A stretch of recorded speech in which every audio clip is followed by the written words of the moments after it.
xafiiskan hay-adda daryeelka iyo horumarinta dadka dhagoolayaasha ah ee dhawaan uu soo magacaabay madaxweyne Cabdulle Maxamed Cali waxaa maanta si rasmi ah xariga uga jaray wasiirka waxbarashada Puntland Abshir Aw Yusuf Ciise.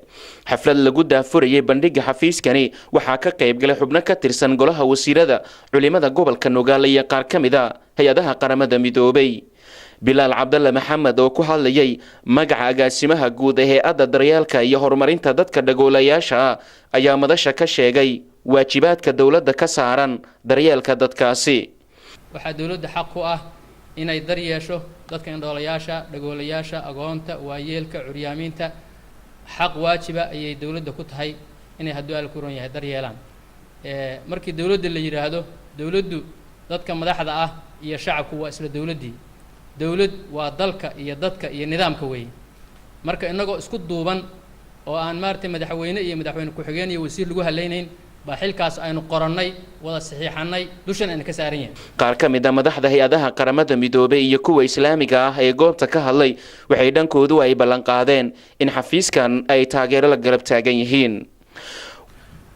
waa nala mid waa waajib bay nuga tahay dhagoolayaasha in aan ka qayb galno horumarkooda oo aan wixii lagu taageer karo aan u diro marka loo raadiyo dad sponsor gareeya oo ku sponsor gareeya haday noqoto xagga waxbarashadooda.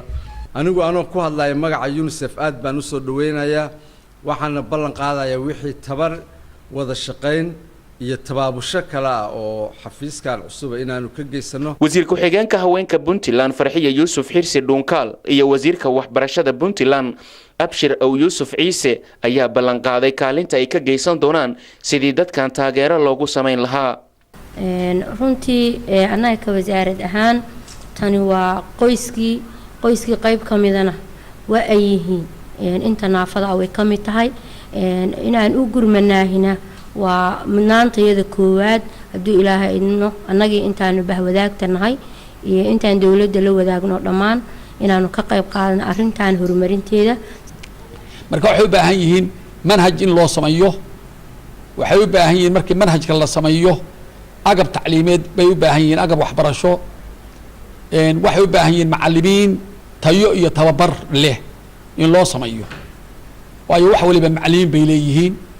marka mar haddii macallimiinta la helo waxbarashada aad iyo aad u sahlan tahay.